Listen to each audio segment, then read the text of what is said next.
நீங்க கொடுக்கக்கூடிய 1000 ரூபாய் பத்துமா? 1000 ரூபாய் கொடுத்து 10,000 ரூபாய் புடிங்கிட்டீங்க மக்கள் கிட்ட. இதையெல்லாம் என்னுடைய தலைவர் எதிர்க்கட்சி தலைவராக இருந்து பேசுவார் கூடிய விரைவில். அவருடைய பயணம், அவருடைய ஒவ்வொரு நொடியோடைய பயணம் தமிழகத்தில் அதிர்வலைகளை 1967 அண்ணா ஏற்படுத்தியது போல 1977 எம்ஜிஆர் ஏற்படுத்திய போல அடுத்த பிளவு ஏற்படும் தமிழகத்தில். அதற்கு எல்லா அஜெண்டா ரெடி, எல்லாமே பிளானிங் ரெடி. எல்லாரும் சொல்லுவாங்களே தேர்தல் அரசியல் இவங்களுக்கு தான் எல்லாம் தெரியும். ஒரு பெரிய மினிஸ்டர் அவர் வந்து பூத்துக்கு 10,000 ரூபாய் கொடுப்பாரு.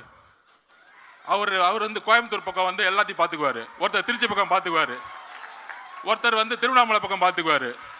10 இன்ஜினியரிங் காலேஜ் வச்சிருக்காங்க.